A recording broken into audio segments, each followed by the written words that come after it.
on va parler de la divine proportion, hein, en tout cas ce qu'on a appelé la divine proportion à une certaine époque, à l'époque de Léonard de Vinci, Fibonacci, etc. Je vais essayer d'en parler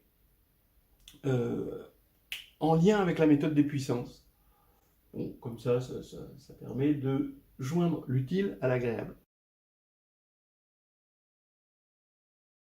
Alors, regardons, hein, on part de ce qu'on a appelé le nombre d'or. Hein, voilà. Bon, vraiment, il y a eu beaucoup de louanges autour de cette histoire-là, et c'est vrai que c'est assez fascinant. Donc ce nombre d'or, c'est phi égale 1 plus racine de 5 sur 2. C'est la racine positive de x2 moins x moins 1, et c'est à peu près égal à 1,618. Partons de cette divine proportion, c'est-à-dire cette espèce de rectangle dans lequel on aimait construire les choses pour qu'elles soient jolies, selon un certain canon de la beauté. Qu'est-ce que cette équation exprime? Cette équation exprime la chose suivante, hein, vous prenez un rectangle ici, d'accord, de largeur, on va dire 1, de longueur phi, et à partir de là, vous tirez un carré, donc forcément ici de côté phi, et là, vous allez obtenir ici, eh bien, un rectangle qui va être aux mêmes proportions que le rectangle de départ. C'est ça qui est extraordinaire et qui est exprimé par cette équation, parce que quand on va faire phi sur 1, ça va être égal exactement à 1 plus phi, parce que maintenant le plus grand côté, évidemment, devient celui-ci, puisqu'on a ajouté quelque chose, sur phi. Et vous pouvez voir que ça correspond bien à l'annulation de ce polynôme. Voilà. Alors, peut-être, on va supposer que le côté divin de cette proportion pourrait venir de la chose suivante, que c'est un état limite, en quelque sorte. Regardons, on part d'un rectangle quelconque, d'accord, avec une longueur et une largeur. Juste qu'on ne va pas prendre un rectangle totalement nul, totalement dégénéré, mais on prend voilà, un rectangle, et c'est le rectangle noir ici. Et on va construire une suite de rectangles. Alors comment? Ben, ici, à partir du côté, alors je ne dis pas petit côté ou grand côté, hein, d'accord? Je vais dire là, dans un premier temps, du côté droit, eh bien, je vais tirer un carré, là, ici. Puis, ensuite, ben, je tourne de 90 degrés. Ici, je vais tirer un carré. Puis, je tourne encore de 90 degrés. Je vais tirer un carré, etc., etc. D'accord? Donc, on fait une espèce de spirale. Hein, on construit ces carrés en spirale. Et je veux voir la limite de ce rectangle. Alors, la limite de ce rectangle, malheureusement, on ne la verra pas. Pourquoi? Parce que il va être infini. Donc ça, étant donné que la limite est infinie, on ne peut pas parler de rectangle. Tout ce qu'on peut dire, c'est qu'on va normaliser ces rectangles. Alors comment normaliser ces rectangles? Normaliser, c'est-à-dire que un rectangle, le rectangle ici comme ceci, on va regarder son image par une similitude, d'accord, pour le rendre toujours visible, de sorte à ce que la diagonale soit égale à 1, de longueur 1. Voilà. Donc, vous allez avoir une suite hein, de rectangles qui, là, va être bien définie, hein, où vous allez ici faire en sorte que les rectangles partent ici, d'ici, et vous allez avoir cette suite de rectangles qui correspond à l'image de la suite de rectangles.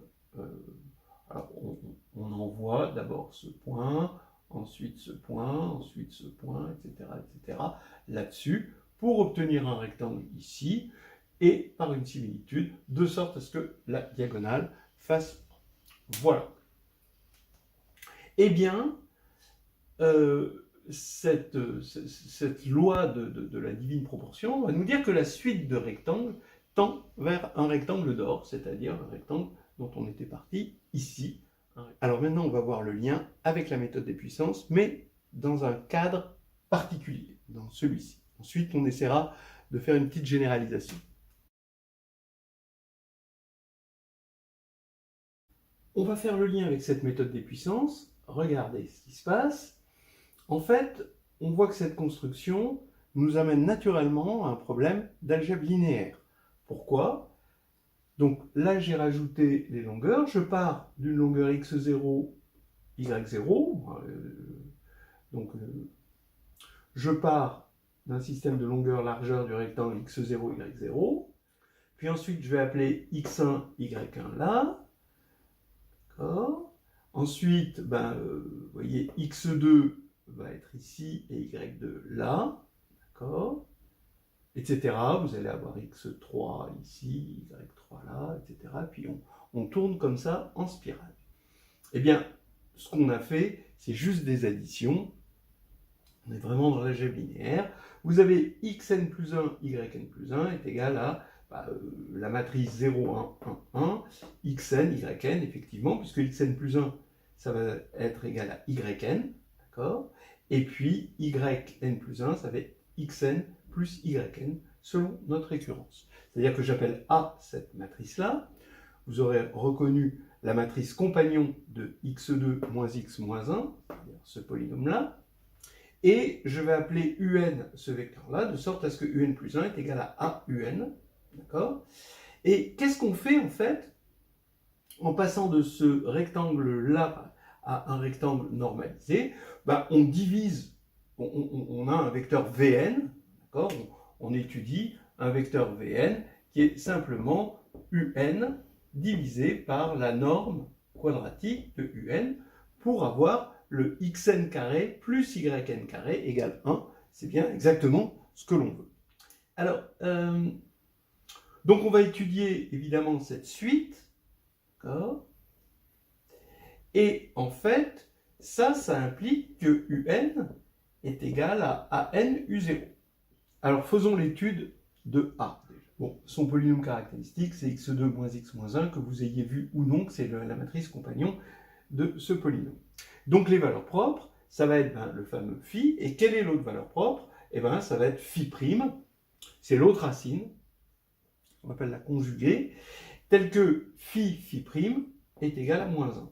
D'accord? Donc ça veut dire que maintenant, comme phi c'est 1,6, ça va être, en valeur absolue, ça va être négatif déjà, et en valeur absolue, strictement plus petit que 1. Maintenant, quels sont les vecteurs propres? Alors ça aussi c'est important. Pour une matrice compagnon, c'est pas difficile les vecteurs propres. D'accord? C'est juste, vous écrivez en colonne une suite géométrique de la valeur propre, en partant de 1, en partant de ce que vous voulez. Donc ici, vous prenez 1, phi, d'accord? Bon, on s'arrête là, parce que c'est des vecteurs en dimension 2. 1 phi prime, donc 1 phi va être le vecteur propre pour la valeur propre phi, et 1 phi prime, un vecteur propre pour la valeur propre phi prime. Donc, je vous laisse le vérifier.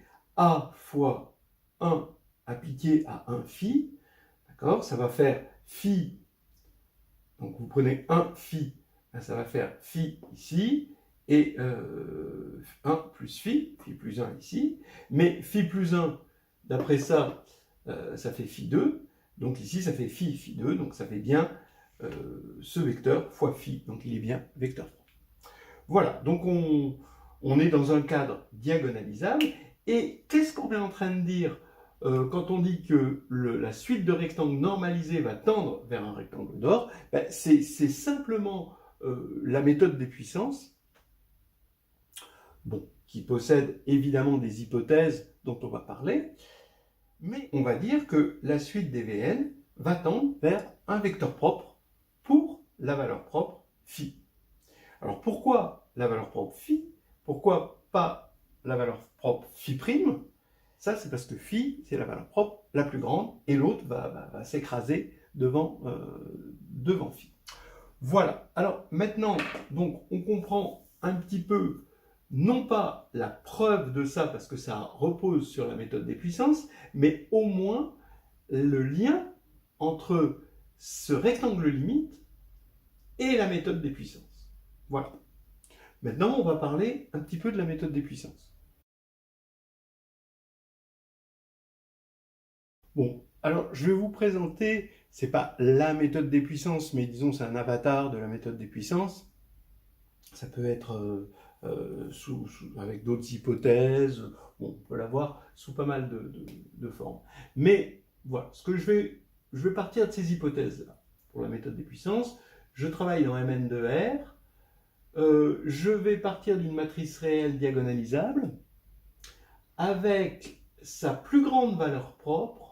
Je vais supposer que sa plus grande valeur propre en module, hein, a priori les valeurs propres, donc diagonalisables sur C, hein, ça peut être diagonalisable sur C, il n'y a pas de souci, mais sa plus grande valeur propre, j'exige qu'elle soit réelle, forcément non nulle, parce que j'exige aussi qu'elle soit strictement supérieure en module, ici c'est en valeur absolue, au module des autres.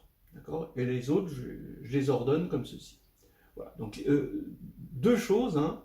Bon, bien sûr, diagonalisable, mais surtout, lambda 1, la plus grande, est réelle, et lambda 1 ici va être strictement plus grande en module que les autres. Donc c'est ce qui se passe pour la matrice A de tout à l'heure, on avait ses valeurs propres phi et phi prime. On verra après un autre exemple. Voilà. Alors, ici, je vais partir d'un vecteur U0 égal à la somme de i égale 1 à n de eta i, ei, mais je demande à ce que eta 1 soit différent de 0. Voilà. Donc, voilà, ça c'est encore dans les hypothèses.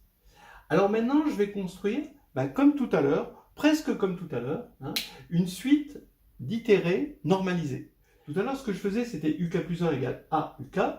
Là, ça va pas être tout à fait pareil, mais ça revient au même. Je vous laisse vous convaincre que ça revient au même par linéarité. C'est-à-dire que ça m'évite de faire un calcul. En fait. Ici, je vais partir de U0, puis je vais construire V0, le normalisé de U0. U0 est non nul, puisque eta 1 déjà est différent de 0. Et donc ici, je vais avoir mon V0.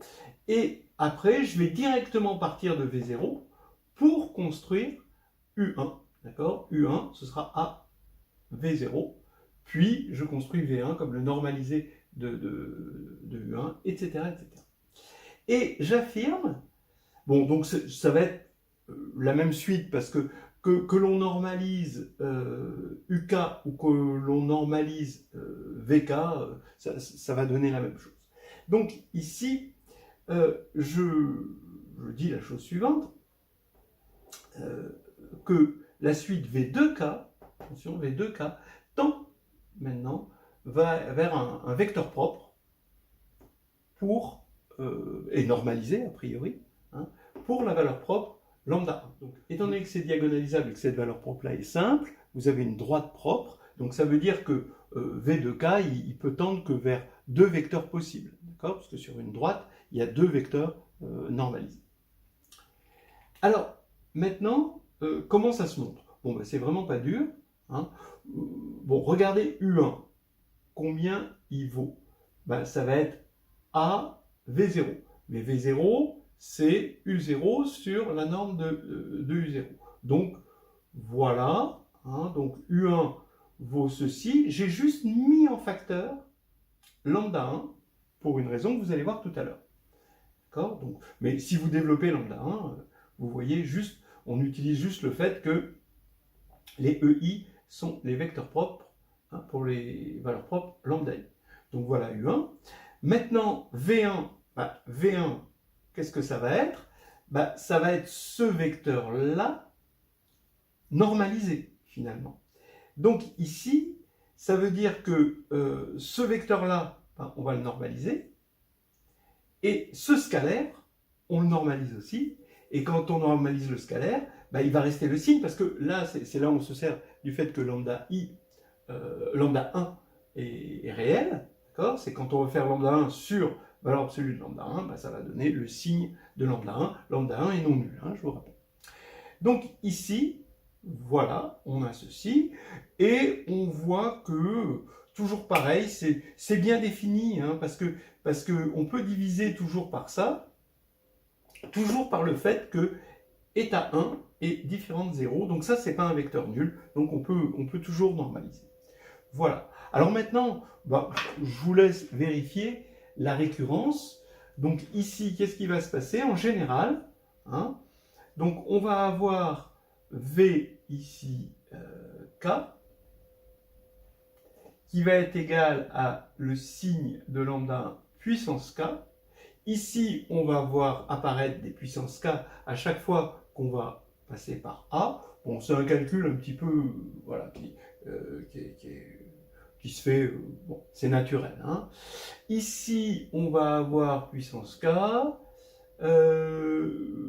Oui, alors ici, on va avoir lambda I sur lambda 1 puissance K-1.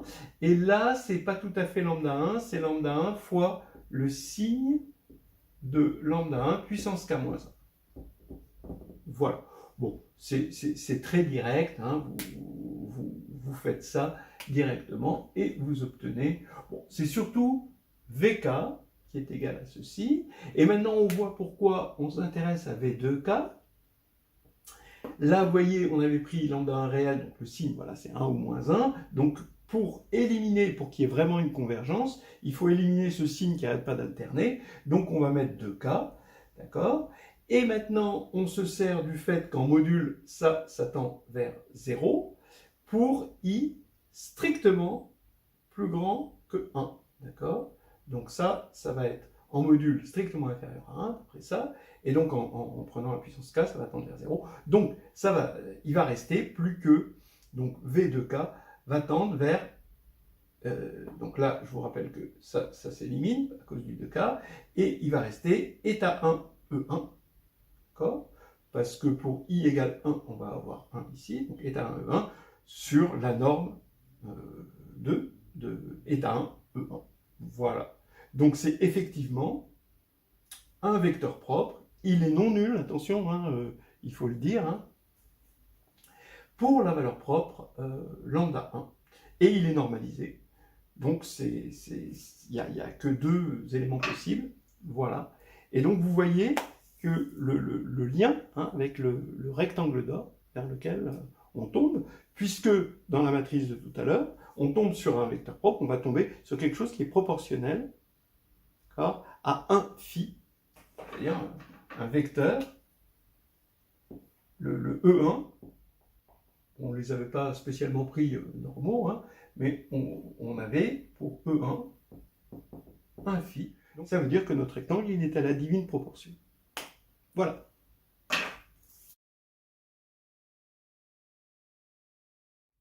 Alors, il reste quand même, si on veut vraiment être précis, à dire il peut y avoir des accidents. On va regarder précisément l'application de cette méthode des puissances que j'ai proposée dans le cas précis, hein, de cette suite de rectangles qui tendent vers le rectangle d'or. Partons de A, hein, donc cette matrice, hein, c'était 0, la matrice compagnon, hein, du polynôme de Fibonacci. Ici, vous avez donc phi et phi prime, les deux racines, les deux valeurs propres de A. Avec phi qui vaut 1,6 quelques, donc qui est strictement supérieur à 1, qui est réel, donc là ça marche, et phi prime, bon, qui est réel aussi ici, mais qui est de valeur absolue strictement plus petite que 1, d'accord? C'est ce qu'on a dit tout à l'heure. La question qu'on se pose, c'est si je pars de n'importe quel rectangle, est-ce que je veux obtenir le rectangle d'or? N'importe quel rectangle.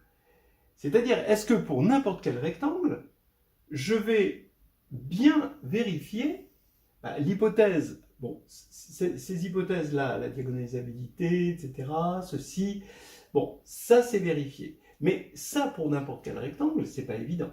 C'est-à-dire que je vais prendre une largeur et une longueur, ça va me faire un vecteur U0.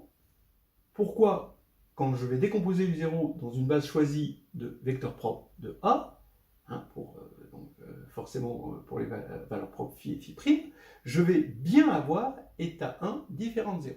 Alors, bon, on va le montrer, c'est très simple, regardez. On suppose par l'absurde que état 1 est égal à 0. Dans ce cas-là, ça veut dire que U0 s'écrit en fonction du second vecteur propre phi' E2. D'accord? Voilà. Et maintenant, quand on va itérer à n U0, ça va faire phi' puissance n U0 en norme quadratique. Et d'après cette majoration, on a que cette norme tend vers 0. Voilà. Donc ça veut dire que notre vecteur, ici, tend vers le vecteur nul, mais on voit bien que ça voudrait dire que les rectangles tendraient vers 0. Or, les rectangles, ils sont forcément croissants. On ne peut pas être croissant et tendre vers 0. Pourquoi ils sont croissants? Parce que les longueurs, c'est strictement positif, et donc on ajoute des choses positives, donc je vous laisse vous convaincre que ça c'est impossible. Donc, ça veut dire que état 1 est bien différent de 0, d'accord? Parce que sinon, on aurait un rétrécissement des rectangles, et on voit que ça c'est impossible. Voilà. Là, on a vraiment terminé, et maintenant, on va illustrer encore cette même méthode, mais en dimension 3 cette fois-ci, avec ce qu'on appelle le nombre plastique. Et on va retrouver, avec bonheur, la suite de Perrin, qu'on a aussi appelée la suite de Fibonacci à cause des analogies avec Fibonacci. Voilà. Du coup, là maintenant, on va faire pareil avec un parallélépipède rectangle, et on va faire une suite de parallélépipèdes qu'on va normaliser, et on va tomber sur, non pas le nombre d'or cette fois-ci, un nombre qu'on appelle le nombre plastique, hein, on est dans l'époque qu'on mérite.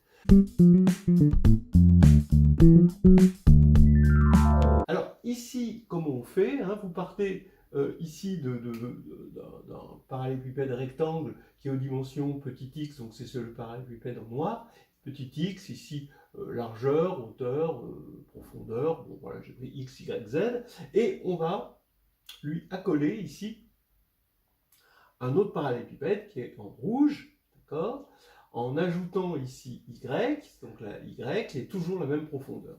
Donc on va avoir dans un deuxième temps un autre parallélépipède rectangle avec comme petite dimension, alors petite n'est pas forcément la plus petite, mais disons la dimension numéro 1, ce sera plus x, ce sera y, hein, et puis ensuite z, et ensuite x plus y, d'accord. Puis après, qu'est-ce qu'on va faire? Maintenant que la première direction c'est celle de y, ça veut dire qu'on va lui juxtaposer par-dessus, hein, un autre parallélépipède ici, avec, en rajoutant à y le nombre z ici, tac. Et puis ensuite, on va ajouter derrière un autre parallélépipède, et ensuite à gauche, ensuite en bas, ensuite encore à droite, etc.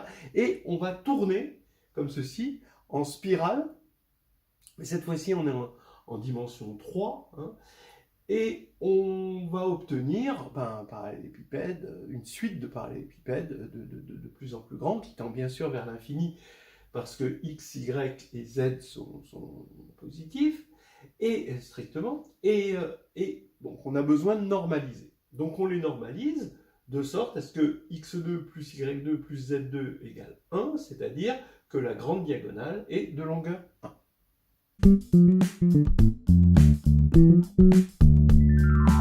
Voilà.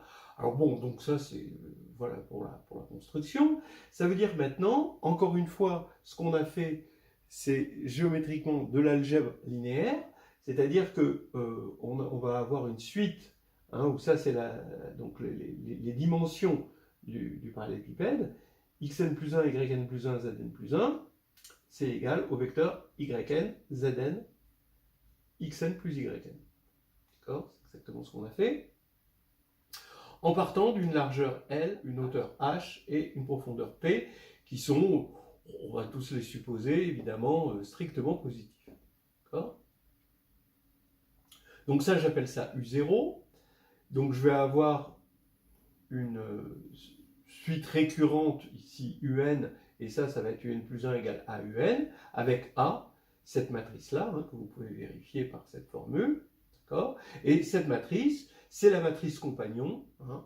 Alors bien sûr, hein, vous avez deux matrices compagnons, attention, une matrice compagnon et sa transposée, donc c'est une des deux, hein, mais je vais dire la matrice compagnon quand même, ici, hein, du polynôme x3 moins x moins 1, qui est venu remplacer donc le polynôme de Fibonacci, x2 moins x moins 1. Voilà. Donc vous avez cette formule-là et la normalisation, ici, hein, ce qu'on fait ici, c'est normaliser l'un, de sorte à ce que xn carré plus yn carré plus zn carré soit égal à 1. Donc ici, c'est ce qu'on fait, hein, on fait ceci. En faisant ceci, eh bien, on remarque qu'on a un égale an u0, et vn, la normalisation, bien sûr, toujours de un. Donc il faut calculer a puissance n, donc il faut faire, évidemment, de la réduction. Et ça, c'est quelque chose qu'on a vu la dernière fois, donc dans la dernière vidéo sur la divine proportion et le nombre d'or. Eh bien, c'est que lambda est une valeur propre de A. Si et seulement si, bah oui, si et seulement si son polynôme caractéristique, ça c'est évident, et annule lambda. Donc, lambda 3 moins lambda moins 1 égale 0. Et si et seulement si, alors ça c'est peut-être nouveau pour certains, pour cette forme-là de la matrice compagnon, pas pour l'autre, hein, mais pour celle-ci, on a pour chaque valeur propre de la matrice compagnon un vecteur propre associé très facile. Vous partez de 1 et vous multipliez à chaque fois par lambda et vous vérifiez ici un lambda 2 va être vecteur propre de A pour la valeur propre, bien sûr, lambda. C'est-à-dire que quand vous allez appliquer A à ce vecteur, ça va vous donner lambda 2 et 1 plus lambda, d'après ça, qui est égal à lambda 3, d'après ceci. Voilà. Donc maintenant, il n'y a plus qu'à voir qu'on a un nombre plastique. C'est-à-dire que quand on avait le polynôme de Fibonacci, on avait deux racines, mais une se distinguait en étant réelle, plus grande que 1. Et l'autre est réelle quand même, mais de valeur absolue, hein, plus petite que 1. Et donc devenait négligeable, hein, dans ce genre de suite itérée. Donc c'est ce qu'on va regarder, on va étudier les racines de ce polynôme.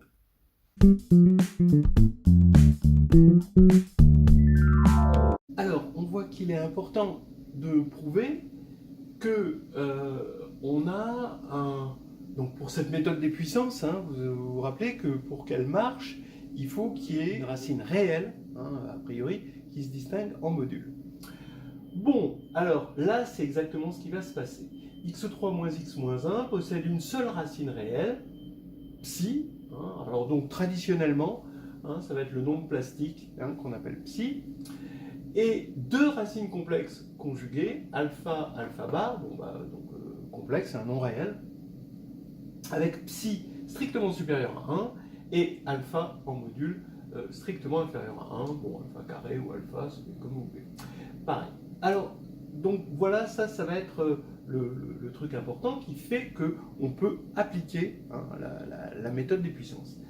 Alors, pour le montrer, je vais regarder, donc vous voyez ici, vous allez avoir, on étudie ce polynôme et ce polynôme dérivé, le polynôme dérivé, mais tant qu'à faire, c'est toujours amusant et instructif de regarder en général, hein, un polynôme de degré 3. Vous savez qu'un polynôme de degré 3, vous pouvez toujours vous ramener avec un changement de variable y égale x plus, je sais pas, plus bêta. Vous pouvez toujours vous ramener à un polynôme comme ceci, si vous voulez étudier ses racines. Hein. Donc ça, c'est un changement de variable qui est innocent, hein, vraiment. Donc, on se ramène à ce genre de polynôme. Et il se trouve que P possède une seule racine réelle, alors simple, hein, je veux dire racine réelle simple, pas racine réelle double, hein, une seule racine réelle, si et seulement si 4p³ plus 27q2 strictement supérieur à 0, bon, bah, le fameux discriminant au signe près de ce polynôme-là. Donc c'est normal qu'il revienne.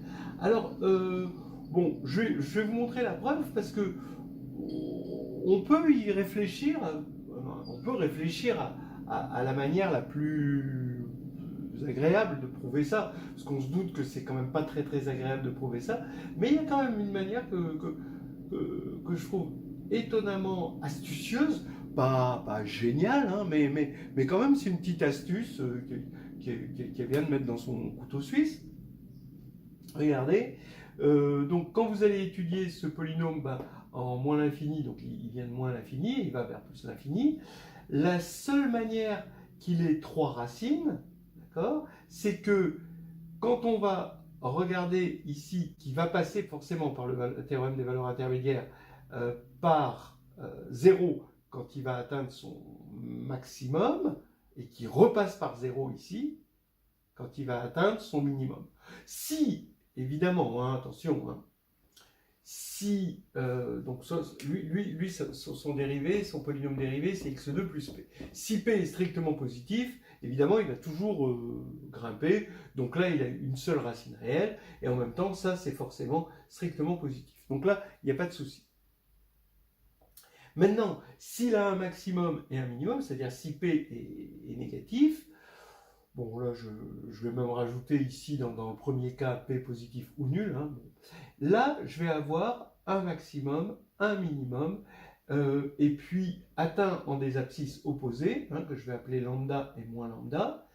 Et ici, voilà, c'est exactement la situation que je veux éviter, parce que là, j'ai 3 racines. Hein. Et donc, c'est la situation où P de moins lambda est strictement positif et P de lambda est strictement négatif. Mais ça revient à dire qu'ils ne sont pas de même signe. Parce que s'ils ne sont pas de même signe, étant donné que la dérivée, d'accord, elle va faire plus, moins, plus, s'ils ne sont pas de même signe, c'est que forcément lui c'est positif et lui c'est négatif. Donc en fait, je me ramène à cette inégalité, d'accord. Lambda, c'est la racine positive du polynôme dérivé, donc lambda 2 est égal à moins p sur 3, et ce que je veux pas, c'est avoir p de lambda, p de moins lambda négatif, c'est-à-dire ce que je veux, c'est p de lambda, p de moins lambda strictement positif. Voilà, et là, ça va m'assurer qu'on a forcément, alors dans ce cas-là, évidemment,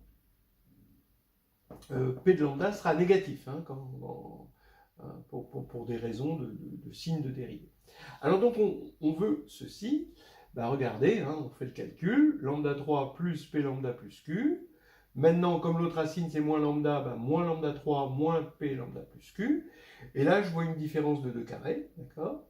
Et donc ça fait q2 moins le carré de lambda facteur de lambda 2 plus p. D'accord, ici. Donc ici, ça fait lambda 2 facteur de lambda 2 plus p carré. Lambda 2, ça fait moins p sur 3. Donc moins moins, ça fait plus p sur 3. Lambda 2 plus p, ça va faire lambda 2. Ça va faire moins p sur 3 plus p, donc ça fait 2 tiers de p. Au carré, ça fait 4p2 sur 9.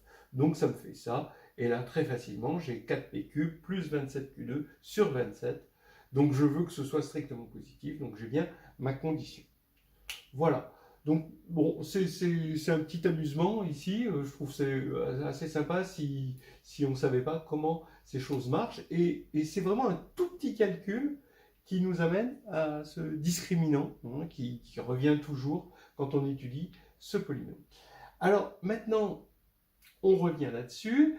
Oui, il va y avoir qu'une seule racine réelle, parce que quand on va regarder le discriminant ici, on va faire 4 fois moins 1 au cube, plus 27 fois moins 1 au carré, donc ça fait 27 moins 4, qui est forcément strictement positif, donc effectivement, il va y avoir qu'une seule racine.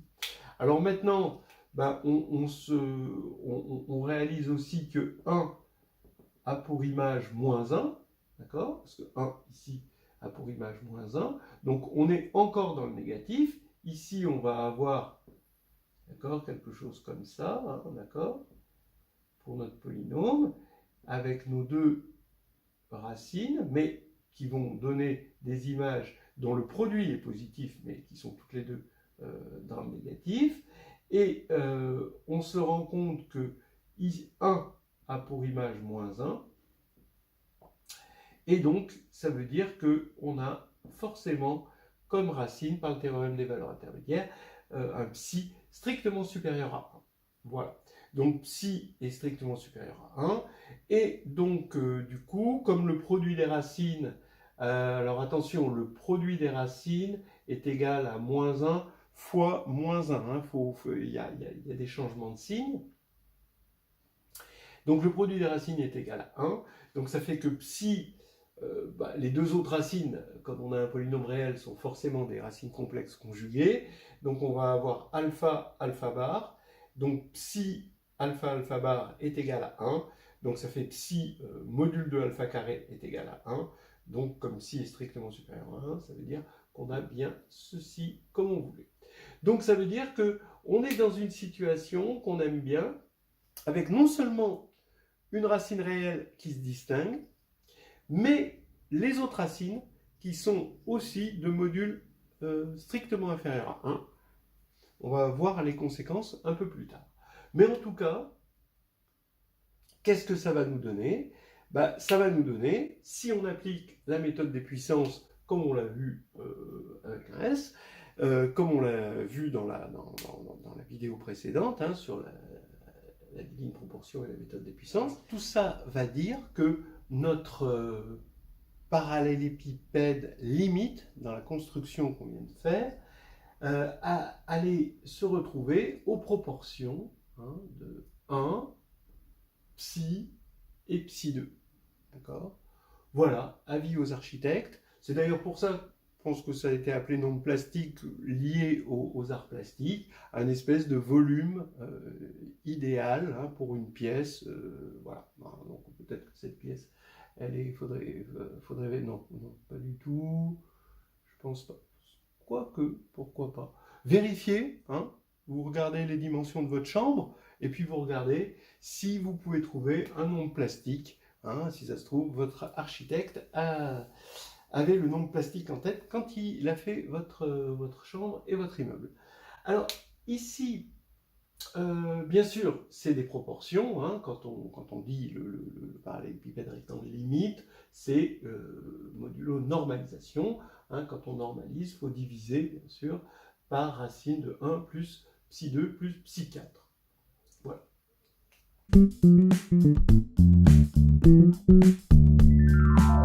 Alors maintenant, si on veut savoir un peu plus sur ce nombre plastique, évidemment, vous voyez que c'est un cousin du nombre d'or. Ils vont avoir beaucoup de points en commun. Alors, bien sûr, la méthode de Cardan, elle vous permet d'avoir une expression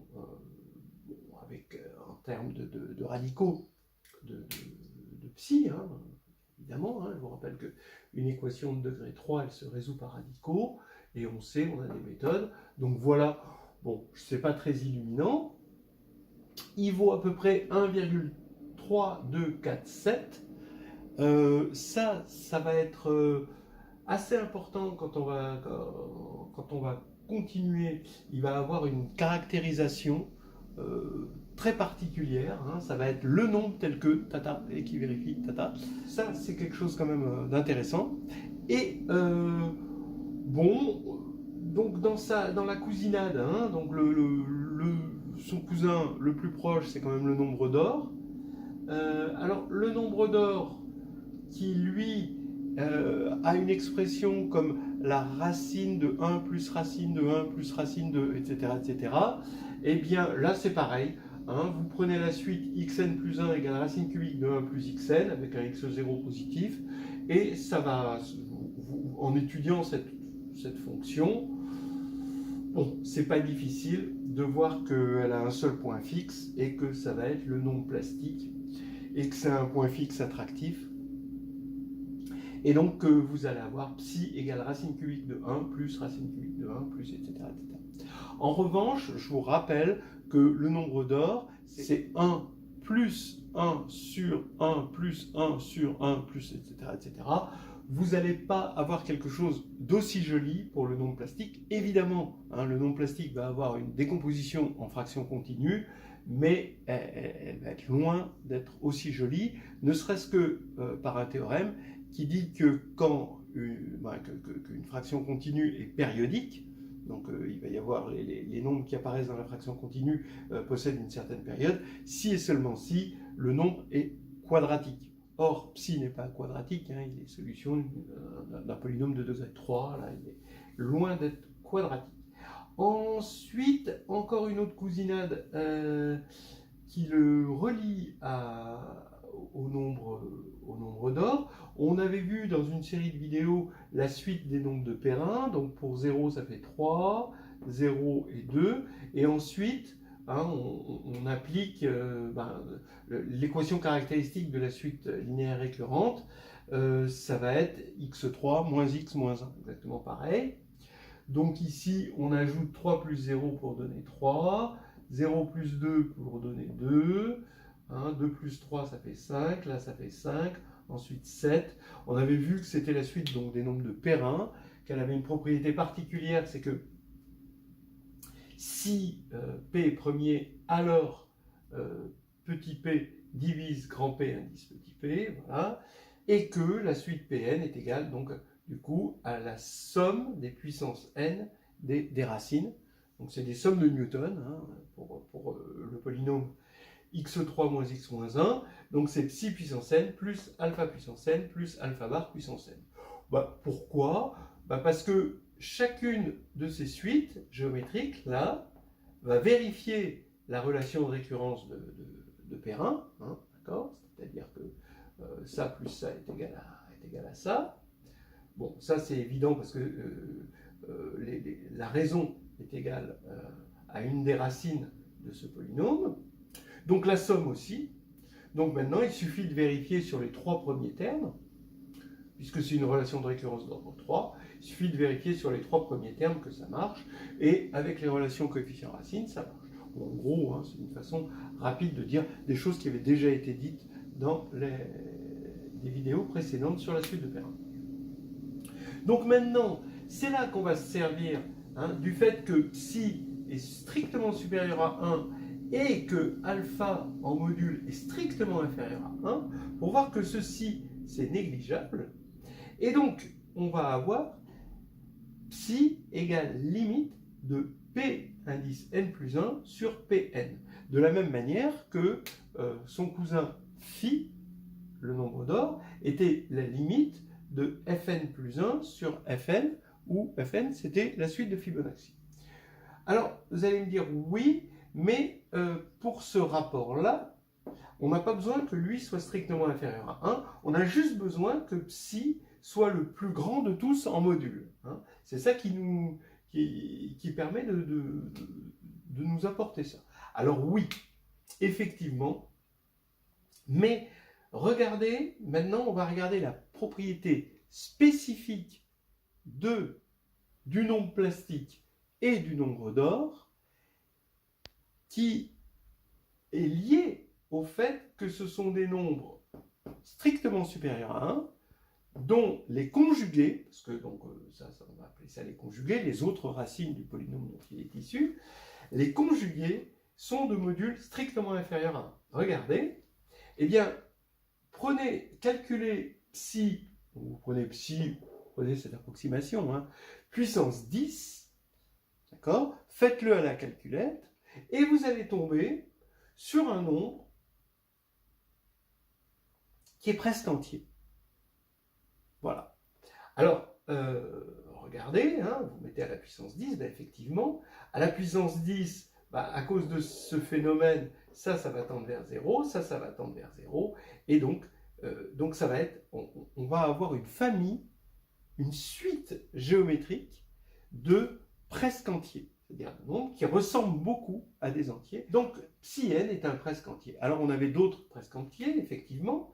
De la même manière, phi n, prenez une approximation de phi, d'accord, que va vous donner votre calculette, vous mettez à la puissance 10, 20, etc., et vous allez avoir des entiers, pratiquement des entiers, hein, des nombres presque entiers. Et donc, c'est des suites géométriques de nombres presque entiers. Alors, pourquoi? Pareil, parce que phi puissance n plus phi prime, donc l'autre racine du polynôme x2 moins x moins 1 puissance n, ça c'est un polynôme symétrique des racines, donc ça c'est un entier, puisqu'il va s'écrire en fonction des coefficients du polynôme x2 moins x moins 1 qui est unitaire, d'accord? Donc c'est important pour dire que c'est entier, sinon il faudrait diviser par le coefficient là, principal. Donc ici, vous allez avoir ça qui est entier, mais lui qui devient négligeable, donc phi n est presque entier. D'accord? Donc je ne sais pas comment, il faudrait un signe presque appartient à, appartient presque à. D'accord, voilà. Bon, donc phi n, et puis aussi autre chose, tant qu'on y est, phi n sur racine de 5 est un presque entier. Oui, puisque f n, la suite de Fibonacci, est égale à phi n sur racine de 5 moins phi prime n sur racine de 5. Hein. Donc, vous voyez facilement, hein, d'accord, puisque cette suite va vérifier la récurrence linéaire de Fibonacci, et les premiers termes, en n égale 0, ça va faire 1 moins 1, donc ça fait 0, comme la suite de Fibonacci, et le deuxième terme, ça va faire phi moins phi prime, donc ça c'est le discriminant qui est racine de 5, et donc ça va bien faire racine de 5 sur racine de 5, c'est-à-dire 1. Donc on a bien égalité, et du coup, comme ça devient négligeable, vous voyez que phi n sur racine de 5 est égal à presque à fn qui est un entier. Donc lui aussi est un presque entier. Alors, ça va nous amener à d'autres vidéos que je propose de faire, c'est-à-dire de présenter ce qu'on appelle les nombres de Piso, c'est-à-dire que psi et phi vont se faire plein d'amis, ils vont appartenir à un groupe, à une communauté, des nombres de Piso qui vont vérifier que, en gros, hein, ça va être des nombres algébriques tels que, qui sont strictement supérieurs à 1, et tels qu'il existe une suite géométrique. Donc là, ici, le premier terme, un certain lambda, la lambda elle est 1 sur racine de 5, et de raison, justement, ces nombres de Piso, qui est un presque entier. Voilà. Donc ça, c'est vraiment une petite aventure passionnante qui part encore des nombres de Fibonacci. Et vous allez voir que le nombre plastique et le nombre de Fibonacci ont une caractéristique dans l'ensemble des nombres de Piso. Ça, c'est encore quelque chose de passionnant, mais on le verra plus tard.